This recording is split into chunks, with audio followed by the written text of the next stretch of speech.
اعوذ باللہ من الشیطان الرجیم بسم اللہ الرحمن الرحیم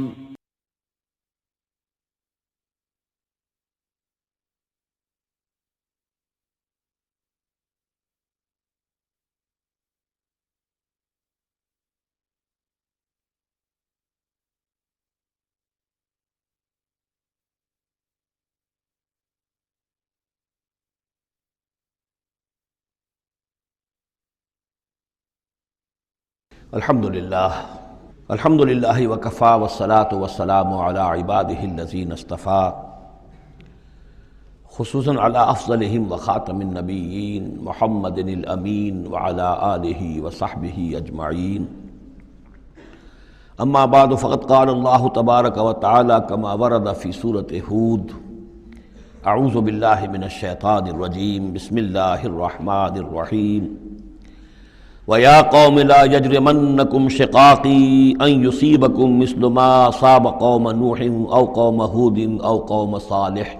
وَمَا قَوْمُ لُوطٍ مِّنكُمْ بِبَعِيدٍ صدق اللہ العظیم۔ رب اشرح لي صدری ويسر لي أمری واحلل عقدۃ من لسانی یفقہوا قولی۔ اللہم ربنا الہمنا رشدنا واعذنا من شرور انفسنا، اللہم ارنا الحق حقا وارزقنا اتباعہ وارنا الباطل باطلا وارزقنا اجتنابہ۔ اللہم ربنا آنس وحشتنا فی قبورنا وارحمنا بالقرآن العظیم، اللہم اجعلہ لنا اماما ونورا وہدا ورحمہ، اللہم ذکرنا منہ ما نسینا وعلمنا منہ ما جہلنا وارزقنا تلاوتہ آناء اللیل وآناء النہار واجعلہ لنا حجتا یا رب العالمین آمین۔ سورہ ہود کے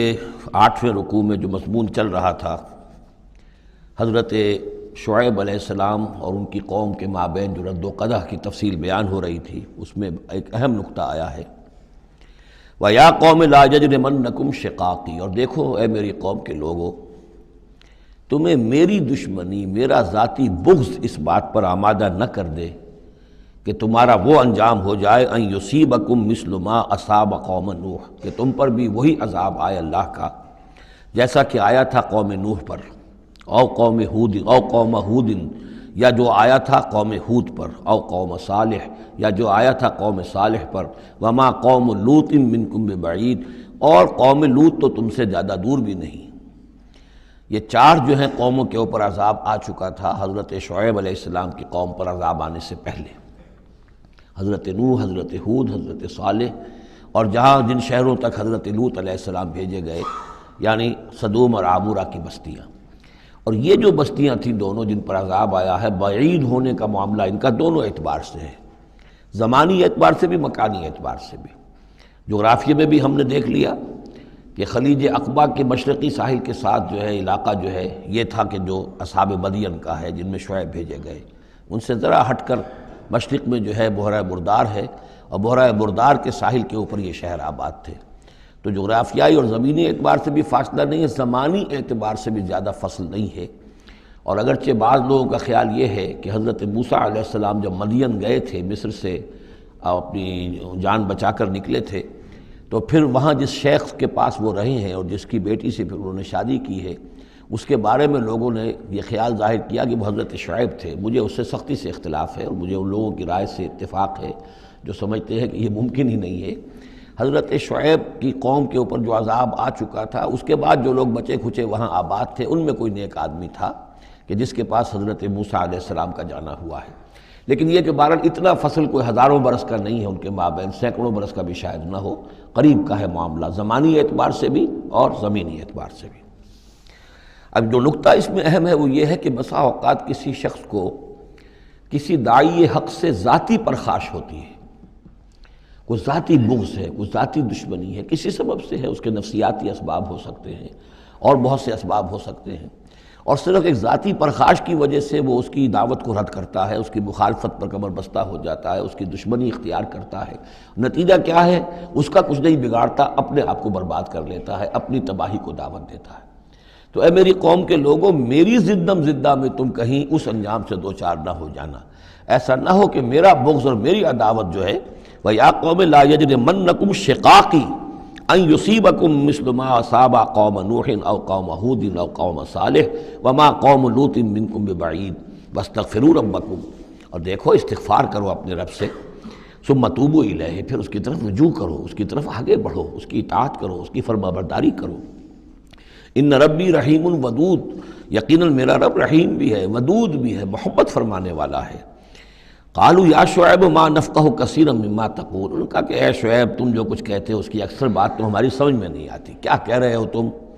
یعنی یہ کہ ذہنوں کے سانچے اتنے بگڑ گئے ہوتے ہیں کہ سیدھی بات ان میں فٹ بیٹھتی نہیں۔ ما نفقہ کثیرا مما تقول وانا لنراک فینا ضعیفا، ہم تو یہ دیکھ رہے ہیں کہ تم ہمارے اندر کوئی طاقتور آدمی نہیں ہو، کمزور سے آدمی ہو، ہم تو دیکھتے ہیں کہ تمہارے پاس کوئی قوت نہیں ہے۔ لولا رہتک، اگر نہ ہوتا تمہارا خاندان، لرجمناک، تو ہم تجھے کبھی کا سنسار کر چکے ہوتے۔ اب یہ بات بہت اہم ہے اس وقت، اصل میں یہ جو صورت مکی نازل ہو رہی ہیں، جو حضور کی دعوت اور تحریک جس دور سے گزر رہی تھی اور جو کچھ ہو رہا تھا،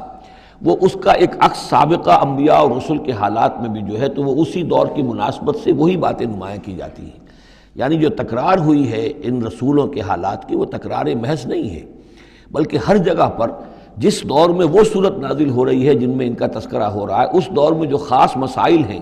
کہ جو درپیش ہیں محمد الرسول اللہ صلی اللہ علیہ وسلم اور آپ کے صحابہ کو، تو ان کے مناسبت سے جو ہدایت ہے، دل جوئی ہے، مسلمانوں کے لیے رہنمائی ہے، وہ حصہ ان رسولوں کی تعلیمات اور تاریخ کا بیان کیا جاتا ہے۔ اب یہاں مکے میں بھی شکل یہ ہو چکی تھی کہ بقیہ سب قریش جو ہیں وہ حضور کے خلاف جو ہیں سخت غیظ اور غضب کے اندر مبتلا تھے، لیکن چونکہ حضور کے چچا ابو طالب یہ خاندان بنی ہاشم کے سردار تھے اور انہیں ذاتی محبت تھی، وہ چاہے ایمان نہیں لائے حضور پر صلی اللہ علیہ وسلم، لیکن ذاتی محبت انہیں اتنی تھی کہ انہوں نے آخری وقت تک سپورٹ کیا ہے۔ اور قبائلی زندگی میں یہ ہوتا ہے کہ اگر کہیں کسی ایک خاندان کے کسی فرد کے اوپر کوئی ہاتھ اٹھایا جائے تو پھر وہ خاندان انتقام لیتا ہے۔ اس کا مطلب یہ ہوتا کہ حضور کے خلاف وہ کوئی اقدام کرتے ہیں تو گویا کہ ان فائٹنگ شروع ہو جائے گی، داخلی خانہ جنگی شروع ہو جائے گی بنو ہاشم کی ان لوگوں کے خلاف کہ جو حضور کو کوئی غضب پہنچائیں، نقصان پہنچائیں۔ یہ تحفظ ملا ہوا تھا محمد الرسول اللہ صلی اللہ علیہ وسلم کو اللہ تعالیٰ کی طرف سے۔ اگر خدا نہ خواستہ ابو لہب ہوتا اس سردار، تو کبھی کا حضور کے خلاف کوئی نہ کوئی اقدام وہ کر چکے ہوتے، لیکن چونکہ خاندان بنی ہاشم کی سرداری اس وقت تھی ابو طالب کے پاس، اور انہیں دلچسپی تھی اور محبت تھی، شفقت تھی حضور کے ساتھ، بلکہ کچھ عرصہ جو ہے حضور ان کے سائے عاطفت کے اندر انہوں نے گزارا بھی تھا۔ اس وجہ سے تو یہ نقشہ دکھایا جا رہا ہے کہ آج قریش کے مقابلے میں جس طریقے سے کہ بنو ہاشم کی سپورٹ اور حفاظت جو ہے وہ حضور کے لیے اللہ تعالیٰ نے اسے قلعہ بنا دیا ہے، یہی معاملہ اس وقت تھا کہ حضرت شعیب کا بھی خاندان ان کا پشت بنا تھا۔ وَلَوْلَا رَحْتُكَ، اگر تمہارا خاندان تمہارا پشت بنا نہ ہوتا اور تمہارا ساتھ نہ دے رہا ہوتا، لَرَجَمْنَاكَ، ہم کبھی کہ تمہیں سنسار کر چکے ہوتے۔ وَمَا أَنْتَ عَلَيْنَا بِعَزِيزٍ، اور ذاتی طور پر تم ہم پر کوئی بھاری نہیں ہو، تو تمہاری کوئی حیثیت نہیں ہے۔ قَالَ يَا قَوْمِ رَحْتِي أَعَزُّ عَلَيْكُم مِّنَ اللَّهِ، انہوں نے کہا اے میری قوم کے لوگوں، کیا میرا یہ خاندان تم پر زیادہ بھاری ہے اللہ سے؟ میرا پشت پناہ تو حقیقتاً اللہ ہے، تم اللہ سے نہیں ڈرتے، میرے خاندان سے ڈرتے ہو۔ اَرَحْتِي أَعَزُّ عَلَيْكُم مِّنَ اللَّهِ وَاتَّخَذْتُمُوهُمْ وَرَاءَكُمْ ظِهْرِيًّا، اللہ کو تو تم نے اپنی پیٹھوں کے پیچھے پھینکا ہوا ہے، بھلایا ہوا ہے۔ یہ بھی بہت ہی اہم نفسیاتی نکتہ ہے۔ ہوتا یہ ہے کہ ہم دنیا میں ایسے مگن رہتے ہیں کہ اللہ کو ماننے کا عقیدہ تو ہے، لیکن اللہ مستحضر نہیں رہتا، یاد نہیں رہتا۔ یہ ہمارا پورا دنیا کا کاروبار چل رہا ہے، کاز اینڈ ایفیکٹ، علل ہیں، اسباب ہیں، ان کے نتائج نکل جاتے ہیں۔ تو جو کاز اینڈ ایفیکٹ کا جو سلسلہ چل رہا ہے، ہم اس میں اتنے گم ہوتے ہیں کہ مسبب الاسباب جو ہے وہ نگاہوں کے سامنے رہتا ہی نہیں۔ یا یہ کہ ہم اپنے کاموں میں اتنے مشغول ہیں، اپنے کام و دہن کی لذت جو ہے وہی ہمیں جو ہے کوئی مرصد نہیں لینے دیتی، یا یہ کہ بنیادی ضروریات جو ہے وہی ہمیں جو ہے اب کوئی فارغ نہیں ہونے دیتی، لہذا ہم گم ہو جاتے ہیں۔ کافر کی یہ پہچان کہ آفاق میں گم ہے، اور مومن کی یہ پہچان کہ گم اس میں ہے آفاق۔ لیکن یہ کافر کا معاملہ کیا ہوتا ہے؟ اللہ کو مانتے تو وہ بھی تھے، مانتے تھے مشرکین مکہ بھی، مانتے تو سب تھے اللہ کو، لیکن یہ کہ اللہ کو تو انہوں نے اوجھل کیا ہوا تھا، آنکھ اوجھل پہاڑ اوجھل۔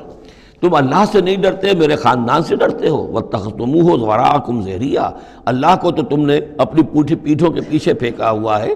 یعنی اسے تو نسیہ منسیہ کیا ہوا ہے، اس کی طرف تمہارا ذہن ہی نہیں ہے. ان ربی بما تعملون محیط، جبکہ میرا رب جو کچھ کہ تم کر رہے ہو اس کا احاطہ کیے ہوئے، تمہارا گھیراؤ کیے ہوئے اللہ،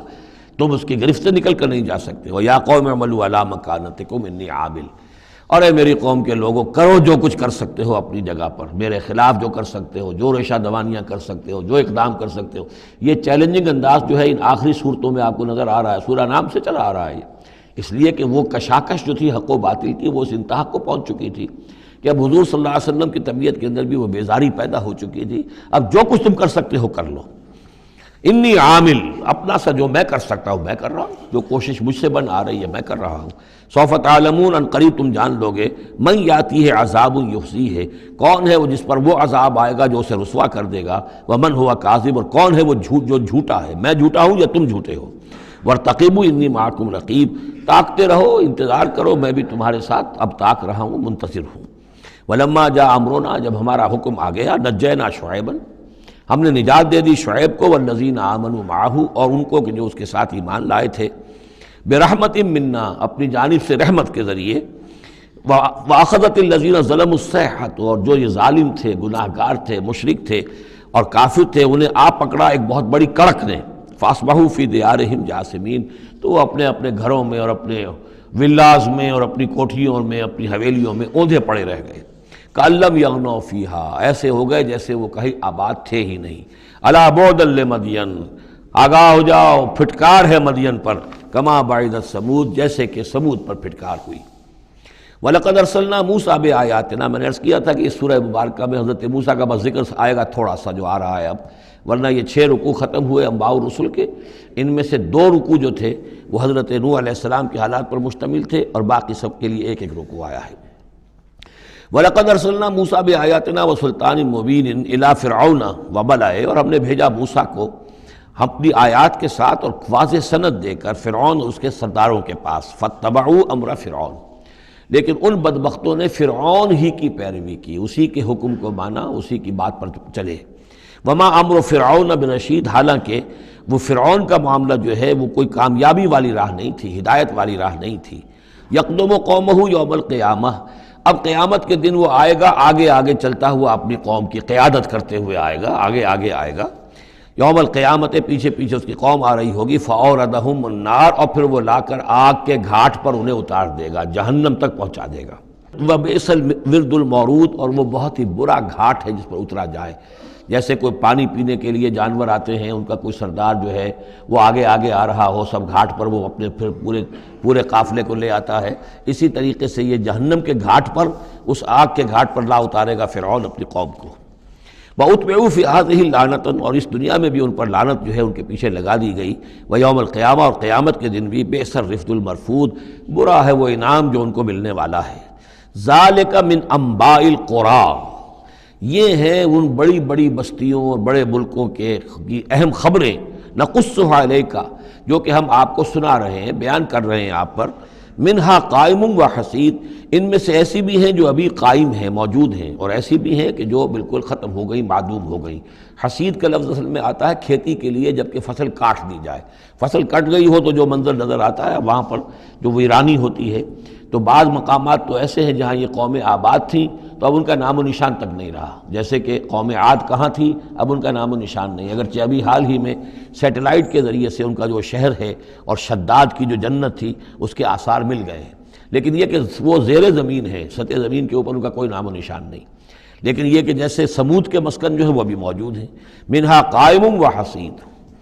وما ظلمناہم ولکن ظلموا انفسہم، اور ہم نے ان پر کوئی ظلم نہیں کیا، انہوں نے اپنی جانوں پر خود ظلم اٹھایا. فما اغنت عنہم آلہتہم التی یدعون من دون اللہ، تو کچھ کام نہ آ سکے اور کچھ بچا نہ سکے انہیں ان کے وہ آلہہ، وہ معبود کہ جنہیں وہ پکارا کرتے تھے اللہ کے سوا. من شیء، کچھ بھی. لما جاء امر ربک، جب تیرے رب کا حکم آ گیا. وما زادوہم غیر تتبیب، اور انہوں نے کچھ اضافہ نہیں کیا ان کے حق میں مگر تباہی اور بربادی کا. وَكَذَلِكَ أَخْذُ رَبِّكَ إِذَا أَخَذَ الْقُرَىٰ، اور ایسے ہی ہوتی ہے پکڑ آپ کے رب کی اے نبی جب وہ پکڑتا ہے بستیوں کو، وہی ظالمۃ، جبکہ وہ ظالم ہوتی ہیں، گناہ گار ہوتی ہیں، ان میں گناہ کا اور معصیت کا عام چلن ہو جاتا ہے۔ ان اخذہ علیم شدید، یقیناً اس کی پکڑ جو ہے وہ بڑی دردناک بھی ہے، بڑی سخت ہے، جیسے کہ آخری پارے میں ان بطش ربک لشدید، ان فی ذلک لآیۃ لمن خاف عذاب الآخرہ، یقیناً اس میں نشانی ہے ان کے لیے کہ جو آخرت کے عذاب سے ڈرتے ہوں۔ ذالک یوم مجموع لہ الناس، وہ دن ہے کہ جس کے لیے لوگوں کو لامحالہ جمع کیا جائے گا، وذالک یوم مشہود، اور وہ دن ہے پیشی کا، سب کو پیش ہونا ہے۔ وما نؤخرہ الی اجل معدود، اور ہم اسے ایک وقت معین تک کے لیے مؤخر کیے ہوئے ہیں، ایک وقت معین ہے اس کا، معدود ہے، گنتی کی گئی ہے اس کی، یہ نہیں ہے کہ کبھی نہیں آئے گا، آئے گا وہ دن۔ یوم یاتی، جس دن جب کہ وہ دن آ جائے گا، لا تکلم نفس الا باذنہ، کوئی ذی نفس زبان نہیں کھول سکے گا مگر اللہ کے اذن سے۔ فمنہم شقی و سعید، تو انسانوں میں سے شقی بھی ہوں گے، بدبخت بھی ہوں گے، سعید بھی ہوں گے، نیک بخت ہوں گے۔ فاما الذین شقوا، تو وہ لوگ کہ جو بدبخت ہیں، ففی النار لہم فیہا زفیر و شہیق، وہ آگ میں ہوں گے جس میں ان کو وہاں چیخنا چلانا ہے، دھاڑنا ہے اپنے درد سے، کرب سے۔ خالدین فیہا، اس میں وہ ہمیشہ ہمیش رہیں گے، ما دامت السماوات والارض، جب تک کہ رہیں آسمان اور زمین، الا ما شاء ربک، سوائے اس کے کہ جو چاہے تیرا رب۔ یہ ذرا مشکلات القرآن میں سے یہ مقام ہے، یہ واحد مقام ہے کہ جہاں خالدین فیہا ابدا یا خالدین فیہا، اس میں کچھ استثناءات بھی آئی ہیں کہ کب تک یہ رہے گا، جہنم کب تک رہے گی، ما دامت السماوات والارض، جب تک آسمان اور زمین رہیں۔ اب اس سے مراد ابدیت بھی ہو سکتی ہے، اور اس میں کوئی اشارہ بھی ہو سکتا ہے کہ شاید کبھی کوئی وقت آئے کہ یہ جو آسمان اور زمین کی ایک تخلیق اللہ نے کی ہے، یہ ایک خاص اس کا نظام ہے، ایک وقت میں آ کر یہ نظام بدل جائے، پھر کوئی اور آسمان کوئی اور زمین تخلیق فرمائے۔ بہرحال اس وقت تک جب تک کہ یہ آسمان اور زمین باقی رہیں گے تو یہ جو جہنمی لوگ جو ہیں وہ جہنم میں رہیں گے۔ اس میں بھی ایک استثناء، الا ما شاء ربک، اللہ کا اختیار ہے، اگر کسی کو چاہے اس میں سے نکالنا تو اس کا اختیار مطلق ہے، جیسا کہ ہم نے عرض کیا کہ کئی دفعہ عرض کیا ہے کہ جیسے اہل سنت کے نزدیک اللہ تعالیٰ کے بارے میں ہم یہ نہیں کہہ سکتے کہ وہ اس پر عدل کرنا واجب ہے، لیکن یہ کہ وہ عدل کرے گا۔ اسی طریقے سے یہ بات کہ اللہ تعالیٰ کا اختیار مطلق ہے، وہ کسی کو چاہے تو نکال لے، لیکن ہم یہ جانتے ہیں کہ کفار کے لیے یہ جہنم جو ہے وہ ابدی ہے، اللہ نکالے گا نہیں، واللہ عالم۔ ان ربک فعال لما یرید، یقیناً آپ کا رب جو ہے جو ارادہ کر لے اس کو کر گزرنے والا ہے۔ واما الذین سعدوا، اور جو لوگ نیک بخت ثابت ہوں گے، ففی الجنۃ خالدین فیہا، اور وہ جنت میں رہیں گے ہمیشہ ہمیش، ما دامت السماوات والارض، جب تک رہیں آسمان اور زمین، الا ما شاء ربک، سوائے اس کے کہ جو آپ کا رب چاہے، عطاء غیر مجزوز، اور یہ جو بخشش ہے یہ بے انتہا ہوگی، اس کا خاتمہ کبھی نہیں ہوگا۔ یہ اضافی لفظ جنت کے لیے آ رہا ہے کہ جو دوزخ کے لیے نہیں آیا۔ یہ جو ذرا سا باریک فرق ہوتا ہے، پھر اس سے بڑے فلسفیانہ نکتے نکلتے ہیں، اس سے پھر محققین نے، علماء نے جو ہیں پھر بہت سے دلائل استدلال کیے ہیں۔ چنانچہ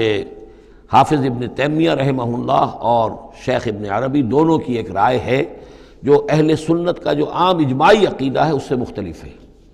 اہل سنت کا اجماعی عقیدہ یہ ہے کہ جنت اور دوزخ دونوں ابدی ہیں، ہمیشہ، کوئی اختتام نہیں ہے، نہ جنت کا نہ دوزخ کا۔ لیکن امام ابن تیمیہ رحمہ اللہ اور شیخ اکبر جو صوفیاء کے ہیں، شیخ ابن عربی، اگرچہ ان دونوں میں بڑی بود ہے بہت سی چیزوں کے اندر، اور امام ابن تیمیہ جو ہے وہ بہت ہی سخت تنقید کرتے ہیں اور سخت الفاظ استعمال کرتے ہیں شیخ ابن عربی کے لیے، محی الدین ابن عربی، لیکن یہ کہ اس معاملے میں ان دونوں کی رائے ایک ہے، اور وہ یہ ہے کہ جنت تو ابدی ہے، دوزخ ابدی نہیں ہے۔ ایک وقت آئے گا، چاہے وہ ارب سال کے بعد آئے، وہ ابد ہمارے اعتبار سے ابدی ہو، ہمارے اعتبار سے انفائنائٹی ہوگا، لیکن یہ کہ ایک وقت آئے گا کہ جہنم ختم ہو جائے گی، یہ ان کی رائے ہے، واللہ عالم۔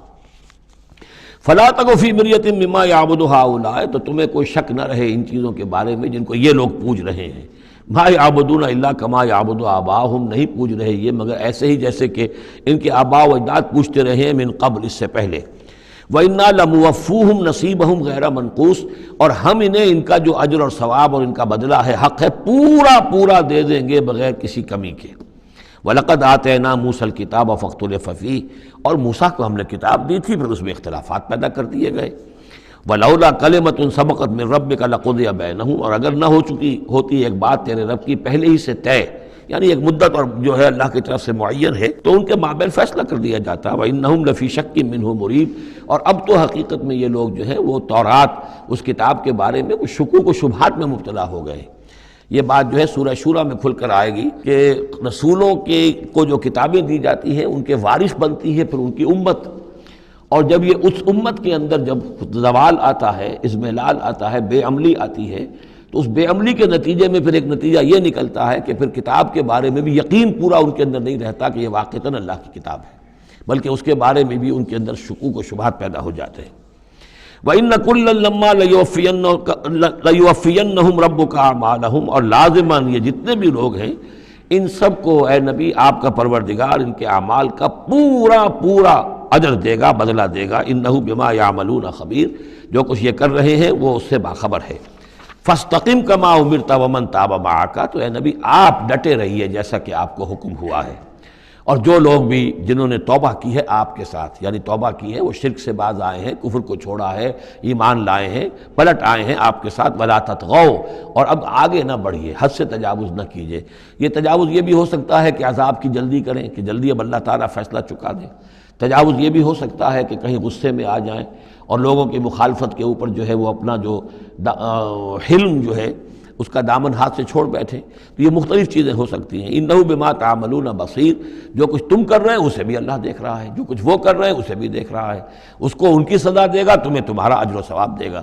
وَلَا تَرْكَنُوا إِلَى الَّذِينَ ظَلَمُوا، اور دیکھو ان ظالموں کی طرف کوئی جھکاؤ پیدا نہ ہو جائے تمہارے اندر، رشتہ داری کی وجہ سے، دوستی کی وجہ سے، تمہاری ان کے ساتھ جو پرانے مراسم چلے آ رہے ہیں، اگر کہیں اس کی وجہ سے تم ان کے ساتھ جھک جاؤ گے، فَتَمَسَّكُمُ النَّارُ، تو تمہیں بھی آگ پکڑ لے گی۔ وَمَا لَكُم مِّن دُونِ اللَّهِ مِنْ أَوْلِيَاءَ، اور پھر تمہیں اللہ سے بچانے والے کوئی حمایتی نہیں ہوں گے، ثُمَّ لَا تُنصَرُونَ، پھر تمہاری مدد نہیں کی جائے گی۔ وَأَقِمِ الصَّلَاةَ طَرَفَيَ النَّهَارِ وَزُلَفًا مِّنَ اللَّيْلِ، اور اے نبی نماز کو قائم رکھیے۔ اب یہ سارے خطابات آپ دیکھ رہے ہیں کہ بظاہر واحد کے صیغے میں حضور سے ہو رہے ہیں، لیکن یہاں پر خطاب امت سے ہے، مسلمانوں سے ہے، حضور کی وساطت سے اہل ایمان جو ہے وہ مخاطب ہے۔ نماز قائم رکھو، دن کے دونوں طرف، فجر ہے ادھر مغرب ہے یا عصر ہے، یہ نہار کا دو طرف جو ہے وہ تو فجر اور عصر شمار ہوں گے۔ وَزُلَفًا مِّنَ اللَّيْلِ، اور کچھ ٹکڑے رات کے، اب مغرب عشاء کو بھی ہم شمار کر سکتے ہیں رات میں، تو اس طریقے سے یہ مختلف شروع میں جیسے اوقات آئے ہیں تو ان میں ابھی پوری طریقے سے 5 نمازوں کا نظام نہیں تھا، وہ تو سن 11 نبوی میں جبکہ یہ معراج ہوئی ہے اس وقت پھر 5 نمازوں کا نظام آیا ہے، ورنہ پورے مکی دور کے 10 برس بلکہ 10.5 برس تک وہ نمازوں کا نظام ایسا ہی تھا کہ کبھی صبح شام کی بات کہہ دی ہے، صبح شام کرو، اور یا یہ کہ سورہ بنی اسرائیل میں بھی ایک بات آ جائے گی وہ وہاں پڑھیں گے۔ وَأَقِمِ الصَّلَاةَ طَرَفَيَ النَّهَارِ وَزُلَفًا مِّنَ اللَّيْلِ إِنَّ الْحَسَنَاتِ يُذْهِبْنَ السَّيِّئَاتِ، یقیناً نیکیاں بدیوں کو دور کر دیتی ہیں۔ ذَلِكَ ذِكْرَىٰ لِلذَّاكِرِينَ، اور یہ یاد دہانی ہے یاد رکھنے والوں کے لیے۔ وَاصْبِرْ فَإِنَّ اللَّهَ لَا يُضِيعُ أَجْرَ الْمُحْسِنِينَ، اور صبر کیجئے، اور اللہ تعالیٰ محسنین کا، نیکی کرنے والوں کے صبر کو ضائع نہیں کرتا۔ فَلَوْلَا كَانَ مِنَ الْقُرُونِ مِنْ قَبْلِكُمْ أُولُو بَقِيَّةٍ، تو کیوں نہ ایسا ہوا کہ ہوتے ان قوموں میں جو تم سے پہلے تھیں ایسے اولو بقیہ ہوتے، ایسے حق کے علمبردار ہوتے، ینہون عن الفساد فی الارض، کہ جو لوگوں کو اپنی قوموں کو روکتے رہتے زمین میں فساد مچانے سے، الا قلیلا ممن انجینا منہم، سوائے اس کے کہ کچھ کم ہوئے، بہت تھوڑے لوگ ہوئے جن میں سے کہ ہم نے بچا لیا۔ یعنی جو لوگ بھی نہیں منکر کرتے رہے، روکتے رہے، بدی سے روکتے رہے، کفر سے روکتے رہے، شرک سے روکتے رہے، ان کے بارے میں بار بار یہ بات آ رہی ہے کہ اللہ تعالیٰ ان کو بچا لیتا ہے۔ وَاتَّبَعَ الَّذِينَ ظَلَمُوا مَا أُتْرِفُوا فِيهِ، اور وہ لوگ کہ جنہوں نے گناہ کی روش اختیار کی، وہ تو انہوں نے پیروی کی اپنی اسی چیزوں کی جس میں کہ ان کو ساز و سامان دیا گیا تھا، عیش جو ان کو دے دیا گیا تھا، کانوا مجرمین وکانوا مجرمین، اور یقیناً وہ مجرم تھے۔ وما کان ربک لیہلک القری بظلم، اور آپ کا رب بستیوں کو ظلم کے ساتھ ہلاک کرنے والا نہیں ہے کہ بغیر ان کی یعنی خرابی کے اعمال کے، بغیر ان کے جرائم کے ان کو ایسے ہی ہلاک کر دیتا۔ وما کان ربک لیہلک القری بظلم واہلھا مصلحون، جبکہ اس میں بسنے والے لوگ جو ہیں وہ مصلح ہوں، اچھے کردار کے لوگ ہوں، اصلاح کرنے والے ہوں، صالح ہوں۔ وَلَوْ شَاءَ رَبُّكَ لَجَعَلَ النَّاسَ أُمَّةً وَاحِدَةً، اور اگر اللہ چاہتا، آپ کا رب چاہتا تو تمام نوع انسانی کو ایک ہی امت بنا دیتا۔ وَلَا يَزَالُونَ مُخْتَلِفِينَ، لیکن نہیں، یہ اختلاف کرتے ہی رہیں گے، انسانوں میں اختلاف ہمیشہ باقی رہے گا۔ صرف فرق یہ ہے کہ اختلاف کو ایک حد تک رکھا جائے، تفرقہ نہ ہو جائے۔ اختلاف اختلاف ہے، ایک رائے میری، ایک رائے آپ کی ہے، ٹھیک ہے، آپ کی رائے، آپ کے پاس یہ دلائل ہیں، آپ کا دل اس پر ٹھک گیا ہے، آپ اس پر عمل کیجئے۔ میرے پاس یہ دلیل ہے، میرا دل اس پر ٹھکتا ہے، میں اس حدیث کو زیادہ قوی سمجھتا ہوں، آپ نے اس کو زیادہ جو ہے مضبوط سمجھا ہے، کوئی حرج نہیں۔ میں بھی قرآن و سنت سے استدلال کر رہا ہوں، آپ بھی قرآن و سنت سے استدلال کر رہے ہیں۔ امام ابو حنیفہ نے بھی کیا ہے تو وہیں سے استدلال کیا ہے، امام شافعی نے بھی کیا، تو اختلاف ہے۔ تفرقہ نہ ہو کہ تم اور من دیگرم تو دیگری، میں اور ہوں تم اور ہو، یہ تفرقہ جو ہے وہ کفر ہے۔ لیکن اختلاف لا یزالون مختلفین، وہ تو یہ ہے کہ گلہائے رنگا رنگ سے ہے رونق چمن، اے ذوق جہاں کو ہے زیب اختلاف سے۔ اختلاف جو ہے مونوٹنی اگر دنیا میں ہو تو طبیعت انسان کی محتاج ہے، یہاں تو یہ کہ رنگا رنگی ہو، تنوع ہو، تو اس سے ہی انسان جو یہاں کی جو زیبائش ہے اور رونقیں ہیں۔ ولا یزالون مختلفین الا من رحم ربک، سوائے اس کے کہ جس پر تیرا رب رحم فرما دے۔ ولذالک خلقہم، اللہ نے بنایا ہی اسی حساب سے ہے ان کو۔ دو افراد کے مزاج ایک نہیں ہے، دو افراد کے انگوٹھوں کی وہ یہ نشان ایک نہیں، لکیریں ایک جیسی نہیں ہیں، دو انسانوں کی شکلیں ایک جیسی نہیں ہیں، یہ تو اللہ تعالیٰ نے بنایا ہے تخلیق کے اندر۔ اب جینز کسی کے کچھ ہیں، کسی کے کچھ ہیں، کسی میں کچھ جو ہے اور اثرات آ رہے ہیں، کسی میں کسی اور طرح کے اثرات آ رہے ہیں۔ الناس کالمعادن، اور یہ تمام انسان بھی معدنیات کی طرح ہیں، تو اس طرح ہی اللہ تعالیٰ نے جو پیدا کیا ہے وہ ایک جیسی شے تو نہیں پیدا کی۔ وَتَمَّتْ كَلِمَةُ رَبِّكَ لَأَمْلَأَنَّ جَهَنَّمَ مِنَ الْجِنَّةِ وَالنَّاسِ أَجْمَعِينَ، اور تیرے رب کی یہ بات پوری ہو کر رہے گی کہ میں پر کر کے رہوں گا جہنم کو جنوں سے اور انسانوں سے، سب سے۔ یعنی اس نے جنت بنائی ہے، اس کو بھی اس نے آباد کرنا ہے اہل حق کے ذریعے سے، جہنم بھی تو بنا رکھی ہے، اس کا ایندھن بھی اسے درکار ہے۔ تو اس دنیا کے اندر جو کفار ہیں، مشرکین ہیں، گناہ گار ہیں، جو عیاشیاں کر رہے ہیں، بدماش ہیں اور جو ظالم ہیں، یہ ظاہر بات ہے کہ جہنم کے لیے ایندھن ہے جو اللہ نے فراہم کیا ہے۔ وَكُلًّا نَقُصُّ عَلَيْكَ مِنْ أَنْبَاءِ الرُّسُلِ، اب یہ وہ اصطلاح آ گئی جس کا میں بار بار ذکر کر رہا تھا، انباء الرسل۔ اور یہ سب چیزیں جو ہم بیان کر رہے ہیں محمد آپ پر، یہ رسولوں کی بڑی اہم خبروں میں سے ہیں۔ حضرت نوح، حضرت ہود، حضرت صالح، حضرت لوط، حضرت شعیب، حضرت موسیٰ، یہ حالات جو بیان کر رہے ہیں، من انباء الرسل ما نثبت بہ فؤادک، اور یہ اس لیے تاکہ اس کے ذریعے سے آپ کے دل کو جما دیں، مضبوطی دیں۔ یعنی جو کچھ آپ پر اور آپ کے ساتھی اہل ایمان پر آج بیت رہی ہے، یہ کوئی نئی بات نہیں ہے، ہمیشہ یہی ہوا ہے۔ ہمارے رسول جب بھی آئے ایسی مخالفت ہوئی ہے، اسی طرح کی انہوں نے مشقتیں جھیلی ہیں۔ حضرت شعیب کو بھی یہی کہا گیا کہ اگر تمہارا خاندان نہ ہوتا تو ہم کبھی کہ تمہیں جو ہلاک کر چکے ہوتے، تو اگر اسی صورت سے آ جائے محمد صلی اللہ علیہ وسلم آپ دو چار ہیں تو یہ کوئی نئی بات نہیں ہے، یہ تو گویا کہ اس راستے کے یہ تو لازمی جو ہیں اس کے حالات ہیں۔ تو اس سے یہ کہ دل کو تثبیت ہوتی ہے کہ بالآخر کامیاب کون ہوا، آیا حضرت شعیب کی قوم کامیاب ہوئی یا حضرت شعیب کامیاب ہوئے؟ تو بالآخر کامیابی اے نبی آپ کی اور آپ کے ساتھیوں کی ہے۔ وَجَاءَكَ فِي هَذِهِ الْحَقُّ، اور اس قرآن میں یا اس سورہ مبارکہ میں آپ کے پاس حق آ گیا ہے، وَمَوْعِظَةٌ، اور نصیحت آ گئی ہے، وَذِكْرَىٰ، اور یاد دہانی آ گئی ہے، لِلْمُؤْمِنِينَ، اہل ایمان کے لیے۔ وَقُلْ لِلَّذِينَ لَا يُؤْمِنُونَ، اور کہہ دیجئے ان لوگوں سے جو ایمان نہیں رکھتے، اعملوا علی مکانتکم، کر لو اپنے مقام پر جو کچھ کر سکتے ہو۔ اب کوئی اختلاف، کوئی بھی اپنا دقیقہ فروگزاشت نہ رکھو، میری مخالفت میں، میری جو بھی تم دشمنی میں کر سکتے کر گزرو۔ انا عاملون، ہم بھی اب کر رہے ہیں جو کچھ ہم کر سکتے ہیں۔ وانتظروا انا منتظرون، تم بھی انتظار کرو کہ اللہ تعالیٰ کیا فیصلہ سناتا ہے اور آخری بات کیا آتی ہے، اور ہم بھی منتظر ہیں۔ وَلِلَّهِ غیب السماوات والارض، اور اللہ ہی کے لیے ہے آسمانوں اور زمین کا تمام چھپی باتیں اور تمام چھپے خزانے۔ وَإِلَيْهِ يُرْجَعُ الْأَمْرُ كُلُّهُ، اور کل کا کل معاملہ بالآخر اسی کی جانب لوٹا دیا جائے گا۔ فَاعْبُدْهُ، بس اسی کی بندگی اور پرستش کیجئے، وَتَوَكَّلْ عَلَيْهِ، اور اسی پر توکل کیجئے، آپ کا اعتماد اور بھروسہ اسی کی ذات پر ہو۔ وَمَا رَبُّكَ بِغَافِلٍ عَمَّا تَعْمَلُونَ، اور یقیناً آپ کا رب غافل نہیں ہے اس سے کہ جو آپ کر رہے ہیں۔ یہاں اللہ کے فضل و کرم سے سورہ ہود مکمل ہوئی۔ جیسا کہ میں نے عرض کیا تھا کہ یہ جو سلسلہ شروع ہوا 14 صورتوں کا، پہلا جوڑا اس میں سے سورہ یونس، سورہ ہود علیہم الصلاۃ والسلام۔ البتہ جو تیسرا اس کے اندر سب گروپ، میں نے کہا تھا تین کے سب گروپ ہیں، یہ تیسری سورت جو ہے سورہ یوسف، یہ بالکل پورے قرآن میں منفرد ہے اپنے مزاج کی۔ اس کے ساتھ جزوی سی مشابہت آئے گی ایک سورت کی، میں بعد میں عرض کروں گا۔ اس وقت یہ ہے کہ اس کو نوٹ کیجئے کہ اب تک ہم نے پڑھا ہے جو در حقیقت انباء الرسل کا مضمون ہے، جو ضائع شد و مت کے ساتھ آیا ہے۔ حضرت ابراہیم کا تھوڑا سا ذکر سورہ انعام میں ہم نے پڑھ لیا، کچھ تھوڑا سا ذکر جو ہے وہ سورہ ہود کے اندر آ گیا ہے، لیکن یہ ہے کہ اصل جو آیا ہے انباء الرسل، ایام اللہ فذکرہم بایام اللہ، یہ قصص النبیین کے اعتبار سے یہ منفرد صورت ہے، پوری صورت ایک نبی کے حالات پر مشتمل، قرآن مجید میں اس کی کوئی اور مثال نہیں۔ پھر یہ کہ اس میں وہ رنگ ہے ہی نہیں کہ حضرت یوسف علیہ السلام نے یہ دعویٰ کیا ہو کہ میں رسول ہوں، مجھے مانو، میری اطاعت کرو، اور وہاں کی جو قوم تھی اور بادشاہ جو تھا اس سے کوئی تعاون نہ کیا ہو، کچھ نہیں، وہ انداز ہی نہیں مانو گے تو عذاب آئے گا، کچھ نہیں۔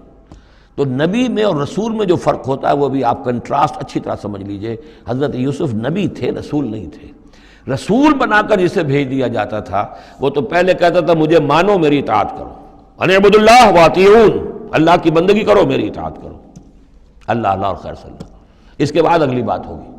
لیکن نبی کا معاملہ یہ نہیں ہوتا۔ نبی جیسے کہ مصلح ہوتے ہیں، نیک لوگ ہوتے ہیں، اولیاء اللہ ہوتے ہیں، خاص اللہ تعالیٰ کے برگزیدہ بندے ہوتے ہیں۔ اب ظاہر بات ہے کہ ایسے بھی ہوتے ہیں جیسے ہماری اس امت کے اندر حضور کے بعد کتنے ہیں اولیاء اللہ پیدا ہوئے ہیں، اونچی شخصیتیں، کیونکہ وحی کا دروازہ بند ہو چکا ہے، نبی ان میں سے کوئی نہیں ہے۔ لیکن انبیاء بنی اسرائیل جو ہیں وہ گویا کہ اولیاء اللہ ہی تھے زیادہ تر، لیکن ان پر وحی بھی آتی تھی، وہ تسلسل جو ہے وحی کا چل رہا تھا۔ لیکن رسول وہی تھے کہ جنہیں تعین کے ساتھ کسی قوم کی طرف بھیج دیا جائے۔ حضرت یوسف کے جو یہ واقعات یہاں آ رہے ہیں اس تفصیل کے ساتھ اور پوری صورت نازل ہوئی ہے، اس کا ایک سبب ہے۔ میں نے آپ سے عرض کیا تھا کہ یہ جو آخری دور تھا مکی، آپ کے قیام مکہ کے دور کا، زمانے کا،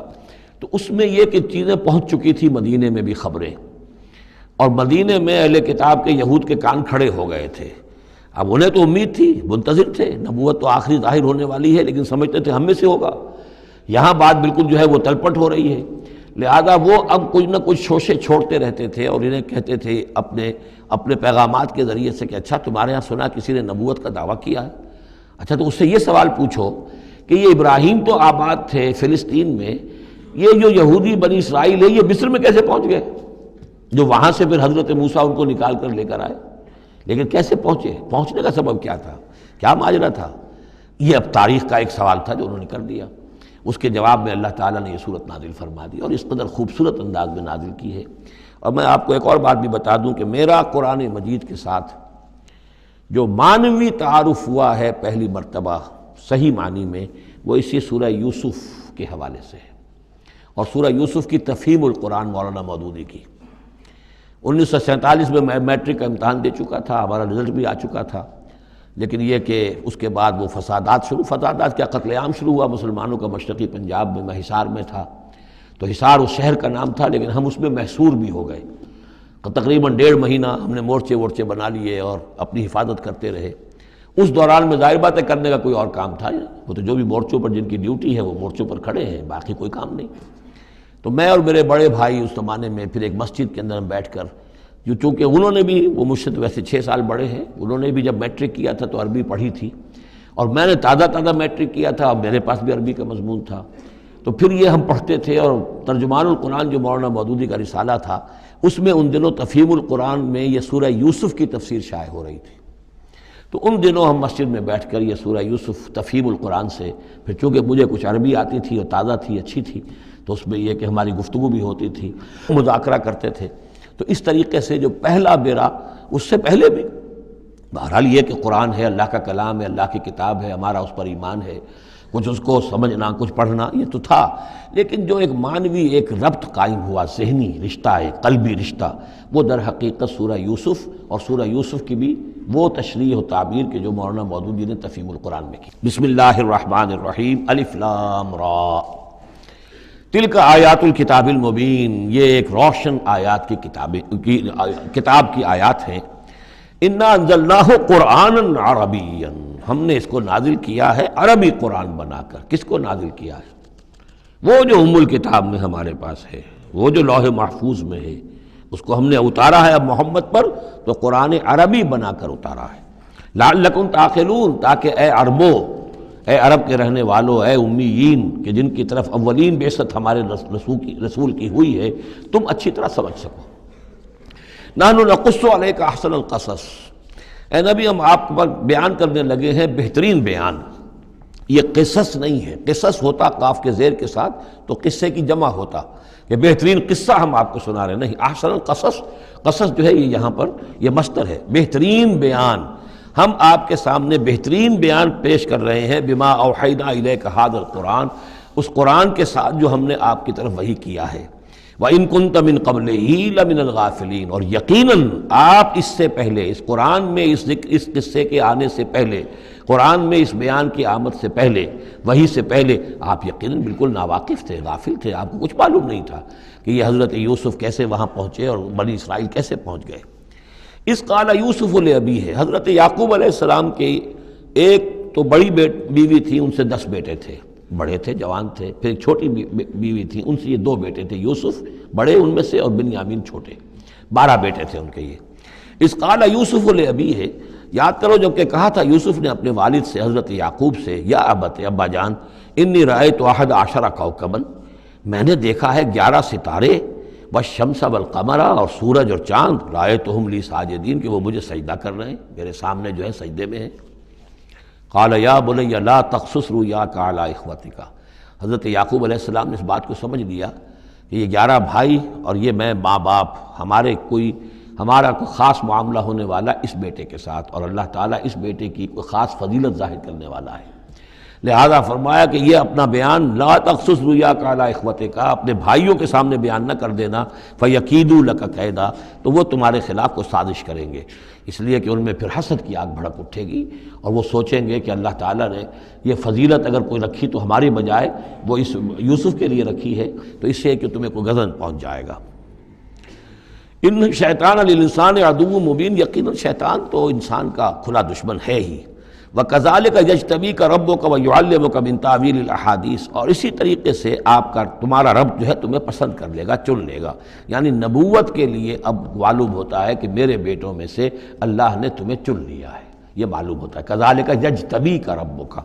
اسی طرح اللہ چن لے گا، برگزیدہ کرے گا تجھے، وَيُعَلِّمُكَ مِن تَأْوِيلِ الْأَحَادِيثِ، اور تمہیں سکھائے گا تعویل الاحادیث۔ اس کے 2 معنی ہیں، ایک تو یہ کہ خواب کی تعبیر کرنا، اور یہ کسی بھی بات کی تہ تک پہنچ جانا، کنہ تک پہنچ جانا۔ تو عام اگر لیں گے تو کسی بھی بات، معاملہ فہمی جسے ہم کہتے ہیں، جز رسی، کسی چیز کے جو ہے اجزاء تک انسان پہنچ جائے، نگاہ دور تک چلی جائے، وہ بھی، اور یہ کہ اس کو تعویل الاحادیث جو ہے یہ خاص طور پر خوابوں کے لیے بھی ہے۔ وَيُتِمُّ نِعْمَتَهُ عَلَيْكَ، اور اتمام فرمائے گا اپنی نعمت کا تجھ پر، وعلی آل یعقوب، اور تمام آل یعقوب پر، کما اتمھا علی ابویک، جیسے کہ اس نعمت کا اس نے اتمام فرمایا تیرے آباء و اجداد پر، من قبل پہلے، ابراہیم و اسحاق، ابراہیم اور اسحاق پر، یعنی اسحاق تمہارے دادا اور ابراہیم تمہارے پردادا۔ اپنا نام انہوں نے نہیں لیا، ظاہر بات ہے کہ وہ خود اپنا ذکر کیسے کرتے۔ ان ربک علیم حکیم، یقیناً تیرا رب جو ہے وہ علیم ہے اور حکیم ہے۔ لقد کان فی یوسف و اخوتہ آیات للسائلین، یقیناً حضرت یوسف اور ان کے بھائیوں کا جو واقعہ ہوا، جو ماجرا ہوا، اس میں تو نشانیاں ہیں ان پوچھنے والوں کے لیے، یعنی جنہوں نے یہ سوال پوچھوایا ہے اور جو پوچھ رہے ہیں ان سب کے لیے نشانیاں ہیں۔ اگر اسی قصے کو حقیقت بینی کے ساتھ جو ہے، حقیقت کی نگاہ کے ساتھ اسے دیکھیں اور طلب ہدایت کے لیے اس قصے پر غور کریں جو قرآن اب پیش کر رہا ہے، تو یہ کہ ان کے لیے تو بہت سی چیزیں جو ہے نکھر کر سامنے آ جائیں گی، حقائق واضح ہو جائیں گے۔ اذ قالوا لیوسف واخوہ احب الی ابینا منا ونحن عصبہ، جبکہ انہوں نے کہا کہ یوسف اور اس کا بھائی بنیامین احب الی ابینا منا، یہ ہمارے والد کو زیادہ محبوب ہیں ہم سے زیادہ محبت ان دونوں سے، ونحن عصبہ، جبکہ ہم ایک بڑی جماعت ہیں، طاقتور، بڑے تھے، جوان تھے، 10 تھے، اور ظاہر بات ہے قبائلی زندگی میں تو آپ کو معلوم ہے کہ بازو جو ہوتے ہیں، بیٹے جوان جو ہوں وہی تو اصل میں طاقت کی بنیاد ہوتے ہیں، جس کے جتنے بازو ہیں اتنا ہی وہ صاحب عزت ہے۔ تو ہم ہیں 10 جوان اور یہ 2 چھوٹے، محبت ان سے زیادہ ہو رہی ہے۔ انا ابانا لفی ضلال مبین، یقیناً ہمارے ابا جان کچھ بہک سے گئے ہیں، معلوم ہوتا ہے کچھ سٹھیا گئے ہیں۔ اقتلوا یوسف، قتل کر دو اس یوسف کو، اب اطرحوہ ارضا، یا اسے کہیں دور کسی ملک کے اندر پھینک دو، اسے جلا وطن کر دو، یخلو لکم وجہ ابیکم، تاکہ تمہارے والد کی جو توجہات ہیں، عنایات ہیں، تمہاری طرف ہو جائیں۔ اس کی طرف سے ہٹ کر جو ساری عنایات کا مرکز اور منبع بنا ہوا یوسف، تو یہ جب یہاں نہیں رہے گا، یہ کانٹا نکل جائے گا، تو پھر یہ ہے کہ وہ عنایات جو ہیں حضرت یعقوب کی وہ ہمارے حصے میں آئیں گی۔ وَتَكُونُوا مِن بَعْدِهِ قَوْمًا صَالِحِينَ، یہ کڑوا گھونٹ تو کر گزرو پھر بعد میں نیک بن جانا، یعنی دل میں ملامت بھی ہے، ضمیر کہہ رہا کیا کرنے لگے ہو، کیا سوچ رہے ہو، ایک اپنے بھائی کو قتل کرنا چاہتے ہو۔ لیکن یہ کہ پھر یہ کہ انسان جو ہے اپنے آپ کو جب کوئی نفس سے، جیسے کہ ہم سورہ مائدہ میں پڑھا ہے فَطَوَّعَتْ لَهُ نَفْسُهُ قَتْلَ أَخِيهِ، قابیل کے نفس نے اسے آمادہ کر ہی لیا اپنے بھائی کے قتل کرنے پر۔ تو اب ان لوگوں کا بھی جو ہے ضمیر ملامت جب کر رہا تھا تو ان کا ٹھیک ہے بھائی یہ تو کر گزرے ہیں اب، لیکن اس کے بعد نیک ہو جائیں گے، توبہ کر لیں گے، پھر کفارہ بھی ادا کر دیں گے، پھر جس طرح بھی ہوگا تلافی بھی کر دیں گے اپنے اس جرم کی۔ قال قائل منہم لا تقتلوا یوسف، کہا ان میں سے ایک کہنے والے نے نہیں قتل نہ کرو یوسف کو، یہ یہودا تھے جو سب سے بڑے بیٹے تھے، اور یہیں سے لفظ یہودی بنا ہے، سب سے بڑے بیٹے حضرت یعقوب کے یہودا، اور یہ شریف النفس تھے ان میں۔ انہوں نے کہا نہیں قتل مت کرو۔ وَأَلْقُوهُ فِي غَيَابَةِ الْجُبِّ، ہاں کسی جو باولیاں پچھلے زمانے میں ہوتی تھی، کنواں نہیں اصل میں کہنا چاہیے، باولیاں اب پتہ نہیں بہت سے لوگ جانتے نہیں ہوں گے، وہ ایک بہت گہرا سا جو ہے وہ کھودتے تھے تاکہ پانی تک پہنچ جائے، اور پھر جہاں پانی کی سطح ہوتی تھی اس کے آس پاس طاقچے بنے ہوتے تھے، تو ان طاقچوں میں سے غیابت الجب، ان میں سے کسی میں اس کو ڈال داؤ تاکہ پھر کوئی رسی نیچے پھینکے گا اور کوئی قافلہ آئے گا، اس کا کوئی پانی لینے والا آئے گا، یہ اس رسی کو پکڑ کر اوپر چلا جائے گا، وہ قافلہ اپنے ساتھ لے جائے گا جہاں جا رہا ہوگا، تو ہماری جان چھوٹے گی، تو ہم قتل کے مجرم نہیں ہوں گے۔ وَأَلْقُوهُ فِي غِيَابَةِ الْجُبِّ يَلْتَقِطْهُ بَعْضُ السَّيَّارَةِ، لے جائے گا اس کو، کوئی اٹھا لے جائے گا، کوئی قافلہ۔ ان کنتم فاعلین، اگر تم کرنے ہی والے ہو، یعنی اگر تم تل گئے ہو۔ اب ظاہر بات ہے کہ باقی 9 بھائی اگر تلے ہوئے تھے تو بڑے بھائی کی کچھ بس نہیں گئی، اس نے کہا اچھا کم سے کم یہ کرو قتل تو نہ کرو، اس کو کسی کنویں کی کسی باولی کے طاقچے کے اندر رکھاؤ۔ قالوا یا ابانا ما لک لا تمنا علی یوسف وانا لہ لناصحون، اب انہوں نے کہا کہ ابا جان کیا وجہ ہے کہ آپ ہم پر بھروسہ نہیں کرتے یوسف کے معاملے میں، کبھی ہم پر اعتماد نہیں کرتے، ہمارے پاس اکیلا نہیں چھوڑتے، اسے کیا مسئلہ ہے؟ وَإِنَّا لَهُ لَنَاصِحُونَ، ہم تو اس کے بڑے خیرخواہ ہیں۔ أَرْسِلْهُ مَعَنَا غَدًا، کل ذرا ہمارے ساتھ بھیجیے، ہم جا رہے ہیں شکار کے لیے جا رہے ہیں، تو غدن بھیج دیجئے۔ یرتا یلعب، وہ بھی چرے چگے گا، کھائے پیے گا، درختوں کے اوپر چڑھے گا، کھیلے گا، کودے گا، اور کوئی پھل ول کھائے گا، یرتا جیسے چرنا چگنا، وَيَلْعَبْ، اور کھیلے گا، وَإِنَّا لَهُ لَحَافِظُونَ، ہم اس کی حفاظت کرنے والے ہیں۔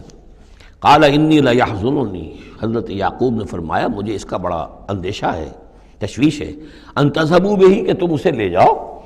وَأَخَافُ أَن يَأْكُلَهُ الذِّئْبُ، اور مجھے اندیشہ یہ ہے کہ کہیں اس سے بھیڑیا نہ کھا جائے، وَأَنتُمْ عَنْهُ غَافِلُونَ، اور تم اس سے غافل ہو،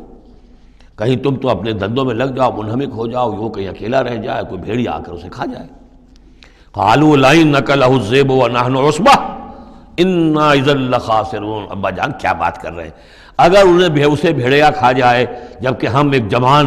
گروہ ہیں، ہم 10 آدمی ہیں، ہماری پوری ٹیم ہے، جماعت ہے، تو پھر تو ہم تو بڑے نکمے لوگ ہوئے، بڑے خسارے والے لوگ ہوئے۔ فلما ذهبوا به واجمعوا، اور جب پھر وہ اس کو لے گئے اور پھر اب وہ متفق ہو گئے، اجمعوا کے بعد علا کا صلہ جو ہے یہاں پر محذوف ہے، علا ان یجعلوه فی غیابۃ الجب، انہوں نے اپنی یہ بات اب پوری جمع کر لی، اپنا پوری رائے ایک کر کے، ایک آ کر کے، اور وہ یہ کہ اب اسے غیابۃ الجب کے اندر رکھنے چلے۔ وَأَوْحَيْنَا إِلَيْهِ، ہم نے اس وقت وحی کی یوسف کو، لَتُنَبِّئَنَّهُمْ، اب اس کو ہم الہام کہیں گے، ابھی ظاہر بات ہے کہ وہ نبوت کی عمر نہیں ہے۔ وَأَوْحَيْنَا إِلَيْهِ لَتُنَبِّئَنَّهُمْ بِأَمْرِهِمْ هَٰذَا، تم یہ بات ان کو جتلاؤ گے، ایک دن آئے گا کہ تم جتلا دو گے اپنے بھائیوں کے تم نے میرے ساتھ کیا تھا۔ اب اس میں جو بلاغت ہے اس کی کیا معنی ہے؟ تم ہلاک نہیں ہوگے، تمہارا بال بیکا نہیں ہوگا، تمہاری ہم حفاظت کریں گے، ایک وقت آئے گا کہ یہ تمہارے پاس آئیں گے اور پھر تم انہیں جتلاؤ گے۔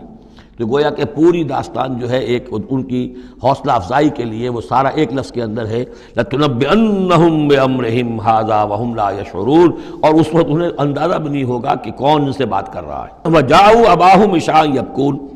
شام کو وہ آ گئے روتے ہوئے اپنے ابا جان کے پاس، حضرت یعقوب کے پاس۔ قالوا یا ابانا انا ذهبنا نستبق، انہوں نے کہا ابا جان ہم گئے تھے ذرا دوڑ لگا رہے تھے، مقابلہ کر رہے تھے دوڑنے کا۔ وترکنا یوسف عند متاعنا، اور ہمارا جو سامان و امان تھا، کوئی کپڑے وپڑے ہم نے رکھے تھے اضافی اتار کر دوڑنا جو تھا، تو وہاں ہم نے یوسف کو چھوڑ دیا تھا۔ فاکلہ الذئب، تو اسے کھا لیا ایک بھیڑیے نے۔ وما انت بمؤمن لنا، اور آپ ہماری بات مانیں گے تو نہیں۔ وَلَوْ كُنَّا صَادِقِينَ، خواہ ہم کتنے ہی سچے ہوں، آپ نے ماننی تو نہیں ہے بات، لیکن ہم کیا کریں، ہوا یہ ہے۔ وجاؤ علی قمیصہ بدم کذیب، اور کوئی جھوٹ موٹ کا خون اس کی قمیص کے اوپر لگا کے لے آئے۔ قال بل سولت لکم انفسکم امرا، حضرت یعقوب نے فرمایا نہیں، بات کچھ اور ہے، تمہارے جیوں نے، تمہارے نفسوں نے تمہارے لیے ایک بڑی بات کو ہلکا کر دیا ہے، تم نے کوئی بہت بڑا غلط اقدام کیا ہے اور تمہارے نفسوں نے اس کے لیے تمہیں آمادہ کر دیا ہے۔ فصبر جمیل، لیکن ظاہر بات ہے کہ اب 10 بیٹے ہیں، حضرت یعقوب اکیلے ہیں، بوڑھے ہیں، فصبر جمیل، میں اب کیا کر سکتا ہوں سوائے اس کے کہ صبر کروں خوبصورتی کے ساتھ، اور دیکھوں اللہ تعالیٰ اس میں سے کیا برآمد کرتا ہے۔ واللہ المستعان علی ما تصفون، اور جو کچھ تم بیان کر رہے ہیں اس پر تو ظاہر بات ہے کہ اب میں اللہ ہی سے مدد مانگ سکتا ہوں۔ وجاءت سیارۃ، اب کچھ عرصے کے بعد وہاں ایک وہ قافلہ آ گیا، جاءت سیارۃ فارسلوا واردہم، انہوں نے بھیجا اپنے آگے چلنے والے کو۔ یہ ان زمانے میں ہوتا تھا قافلہ، اس سے آگے آگے جو ہے جس کو عورت کہتے ہیں وارد، کہ وہ جا کر جو ہے وہاں پر دیکھتا تھا کہاں کنواں ہے، پانی کہاں ہے، کہاں اگلا پڑاؤ ہوگا۔ فارسلوا واردہم، اپنے پانی بھرنے والے کو بھیجا، فادلا دلوا، اس نے اپنا ڈول جو ہے وہ نیچے اتارا۔ قال یا بشرا، اب اس کو پکڑ لیا حضرت یوسف نے، اس نے کھینچا، وہ سمجھ رہا تھا پانی کھینچ رہا ہوں، وہ حضرت یوسف آ گئے۔ یا بشرا ھذا غلام، انہوں نے وہیں سے شور بچایا، آواز دی کہ او بشارت ہو، یہ تو ہمیں غلام مل گیا، لڑکا مل گیا۔ وَأَسَرُّوهُ بِضَاعَةً، اور انہوں نے چھپا لیا اسے ایک پونجی سمجھ کر کہ یہ تو اچھی دولت ملی ہے، اسے بیچیں گے، بیچ کے پیسے کھڑے کریں گے، چھپا لیا۔ واللہ علیم بما یعملون، اور اللہ تعالیٰ خوب جانتا تھا جو وہ کر رہے ہیں۔ وَشَرَوْهُ بِثَمَنٍ بَخْسٍ دَرَاهِمَ مَعْدُودَةٍ، اور مصر پہنچ کر انہوں نے بیچ دیا اس کو بڑی تھوڑی سی قیمت پر، دراہم معدودہ، گنتی کی چونیاں، درہم جو ہے ان کے ہاں دینار کا چوتھائی حصہ ہوتا تھا، تو دراہم معدودہ جو ہے چند چونیوں کے عوض وہ فروخت کر دیا۔ وَكَانُوا فِيهِ مِنَ الزَّاهِدِينَ، اور اس کے معاملے میں تو وہ بہت ہی قانع تھے، یعنی چونکہ اگر تو کسی کی انویسٹمنٹ ہوئی ہو، 1000-2000 کا خریدا ہو، تب تو آدمی اس کی قیمت اپنی انویسٹمنٹ بھی نکالے اس میں سے اور پھر نفع بھی لینا چاہے، یہ تو مفت کا مال تھا۔ دوسرے یہ اندیشہ ہر وقت دھڑکا لگا ہوا تھا کہ کہیں جو ہے اس کے وارث نہ آ جائیں، تو جلد از جلد بیچ کر جو بھی ملے پیسے کھڑے کرو۔ وقال الذی اشتراہ من مصر، اور جس شخص نے خریدا انہیں مصر سے، مصر میں یہ تو عزیز مصر تھا، یعنی کوئی بہت بڑا افسر، بادشاہ نہیں، لیکن یہ کہ وہاں کی جو بھی ہائرارکی تھی اس کے اندر کوئی بہت اہم مقام پر۔ وقال الذی اشتراہ من مصر، اور جس شخص نے خریدا انہیں مصر میں، لامرأتہ، اپنی بیوی سے کہا اکرمی مثواہ، اس کو ذرا اچھے طریقے پر رکھو، عسیٰ ان ینفعنا، ہو سکتا ہے یہ ہمارے لیے نفع بخش ہو، یہ بھی ہو سکتا ہے کہ ہم اسے پھر بیچ دیں تو ہمیں دولت زیادہ مل جائے، اور نتخذہ ولدا، معلوم ہوتا ہے شاید اولاد نہیں تھی، ہم اسے اپنا بیٹا ہی بنا لیں گے۔ وَكَذَلِكَ مَكَّنَّا لِيُوسُفَ فِي الْأَرْضِ، اس طرح ہم نے زمین میں یوسف کے لیے تمکن، ٹھہراؤ کی جگہ پیدا کر دی۔ اب یہ کہ پہنچ گئے ہیں جو اس وقت کی جو متمدن ترین مملکت ہے، مصر کی مملکت ہے، اس کا ایک نظام ہے، اس میں بادشاہت ہے، اس کا پورا جو ہے اس کا آبپاشی کا نظام ہے، اس میں تمدن کے ایک گہوارے میں پہنچا دیا، اور وہاں پر بھی کسی جھونپڑے میں نہیں، کسی بہت بڑے افسر، بہت بڑے صاحب حیثیت انسان کے گھر میں پہنچا دیا۔ وَكَذَلِكَ مَكَّنَّا لِيُوسُفَ فِي الْأَرْضِ وَلِنُعَلِّمَهُ مِن تَأْوِيلِ الْأَحَادِيثِ، اور تاکہ ہم اسے سکھائیں باتوں کی تہ تک پہنچنا۔ یعنی ظاہر بات ہے کہ اگر وہ کوئی بہت بڑا عہدیدار تھا، بہت بڑا افسر تھا، تو وہاں پر لوگ آتے رہتے ہوں گے، گفتگویں ہوتی ہوں گی، امور مملکت پر بحثیں ہوتی ہوں گی۔ اب یہ وہاں پر ایک خادم کی حیثیت سے ہیں، وہ باتیں ساری سن رہے ہیں، تو گویا کہ اس میں ان کے لیے تربیت کا سامان اللہ نے کر دیا کہ کہاں کسی اگر دیہاتی میں رہتے یا کہیں صحرا میں رہتے، کہاں یہ تمدن کے ایک گڑھ میں اور ایک ایسی جگہ پر جہاں پر بیٹھ کر سارے مشورے ہوتے ہوں، گفتگویں ہوتی ہوں اور دوسرے ملکوں کی خبریں آتی ہوں، اس سے ان کے علم کے اندر معلومات میں بھی اضافہ ہوا، اور یہ کہ حالات و واقعات کا تجزیہ کرنا، اس سے استنتاج کرنا، نتیجہ نکالنا، اللہ نے یہ چیز انہیں سکھا دی۔ واللہ غالب علی امرہ، اللہ تعالیٰ تو اپنے معاملے پر، اپنے حکم پر، اپنے فیصلے پر غالب ہے، ولکن اکثر الناس لا یعلمون، لیکن اکثر لوگ جانتے نہیں۔ ولما بلغ اشدہ آتیناہ حکما وعلما، جب وہ اپنی پوری پختگی کو پہنچ گئے تو ہم نے انہیں حکم اور علم دونوں دیے، اس سے مراد نبوت ہے، حکمت بھی دی، علم بھی دیا۔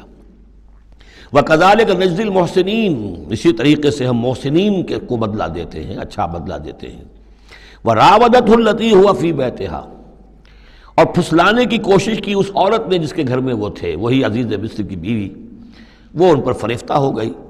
فی بیتہا عن نفسہ، ان کے جی سے پھسلانے کی کوشش کی، انہیں گناہ پر آمادہ کرنا چاہا،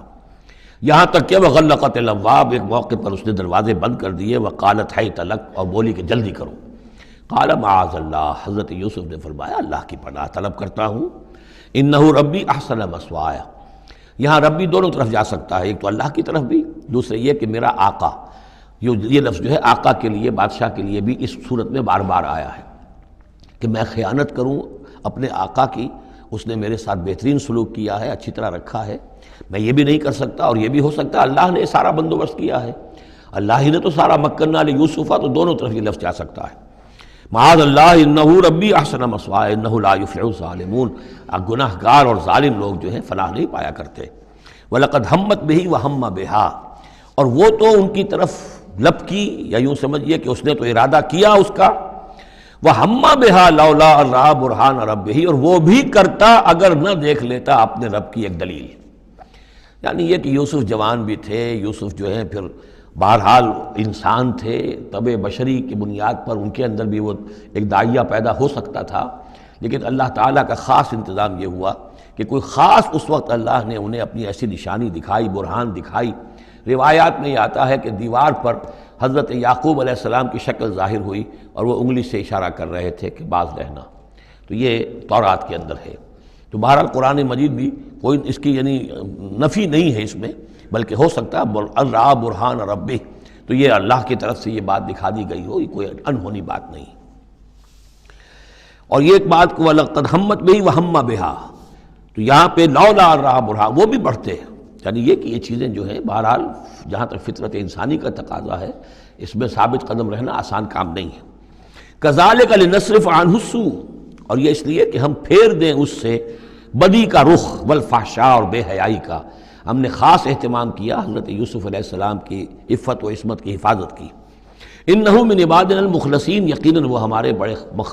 مخلص بندوں میں سے تھے۔ یہ مخلص اور مخلص کا فرق نوٹ کر لیجئے،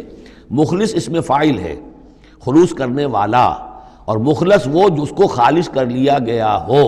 اللہ کے مخلص بندے وہ ہیں جن کو اللہ نے اپنے لیے خالص کر لیا، تو یہ اللہ کے خاص بندے، چہیتے بندے مخلص ہیں جنہیں اللہ نے اپنے لیے خالص کر لیا ہے۔ واستبق الباب، وہ دونوں دوڑے دروازے کی طرف، یعنی حضرت یوسف علیہ السلام نے اس کی نیت بری دیکھی اور دیکھا کہ وہ تلی ہوئی ہے، اس کے اوپر شیطان کا بھوت سوار ہے، تو وہ دروازے کی طرف لپکے کہ میں بھاگ جاؤں، پیچھے وہ دوڑی۔ قالت وقدت قمیصہ من دبر، اور دوڑ میں اس میں یہ ہوا کہ اس نے جو پیچھے سے پکڑنے کی کوشش کی حضرت یوسف کو، تو ان کا کرتا جو ہے اس کے ہاتھ میں آ گیا اور وہ پھٹ گیا۔ حضرت یوسف دوڑ رہے ہیں، پیچھے سے وہ کرتے کا دامن جو ہے پھٹ گیا۔ وَأَلْفَيَا سَيِّدَهَا لَدَى الْبَابِ، اور اچانک ہو سکتا ہے غیر متوقع طور پر، وقت ایسا نہ ہو عام طور پر آنے کا،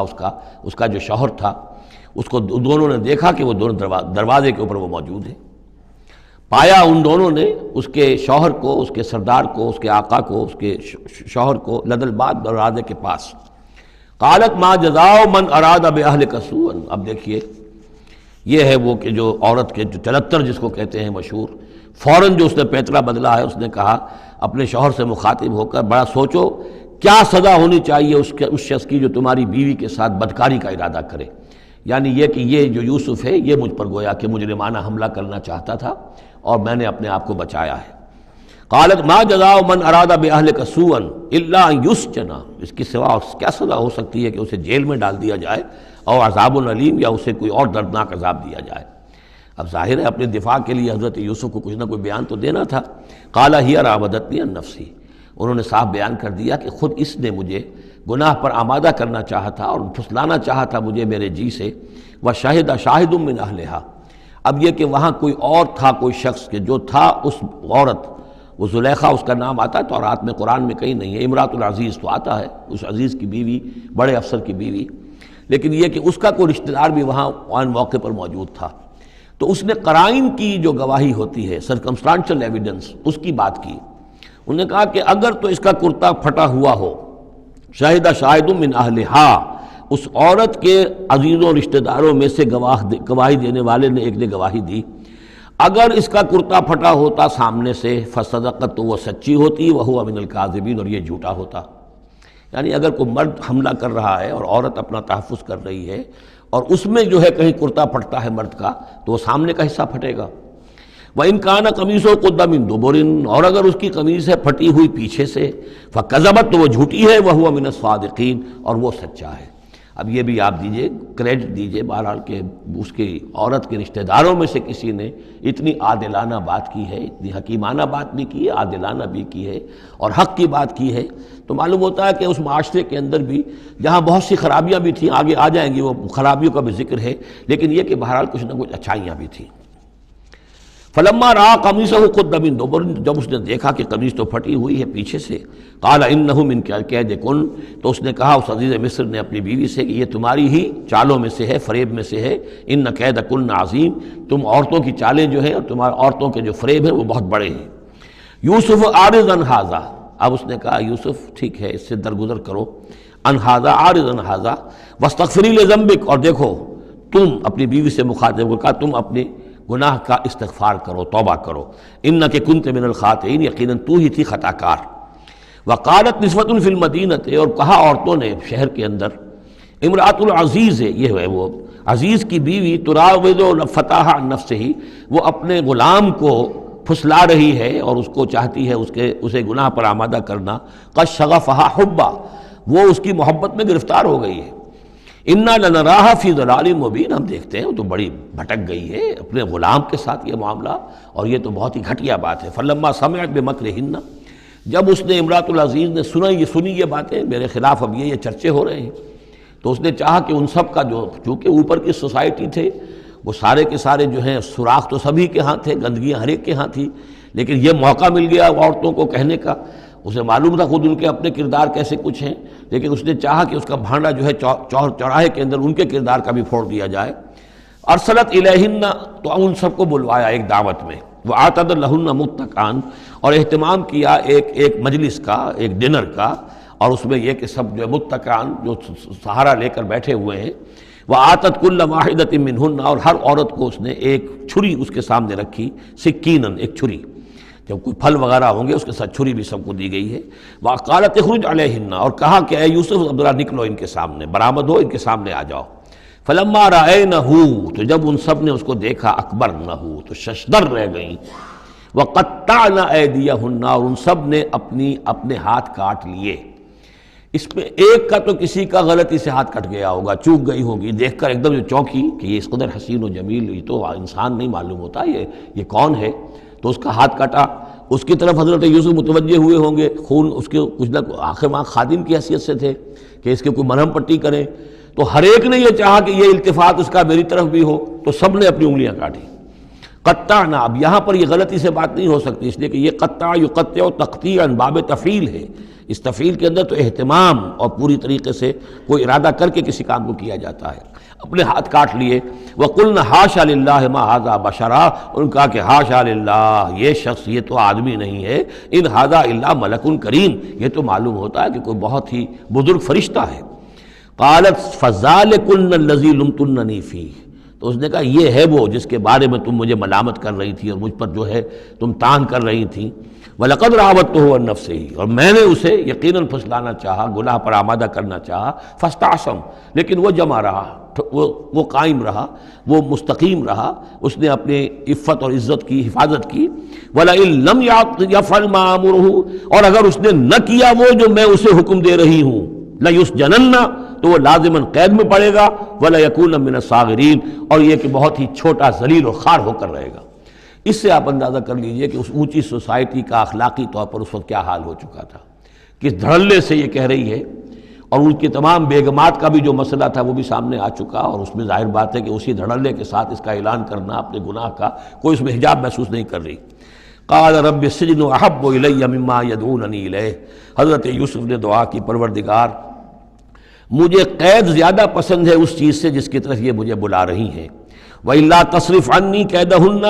اور اگر اے پروردگار تو نے مجھ سے دور نہ کر دیا ان کی چالوں کو، ان کی فریبوں کو،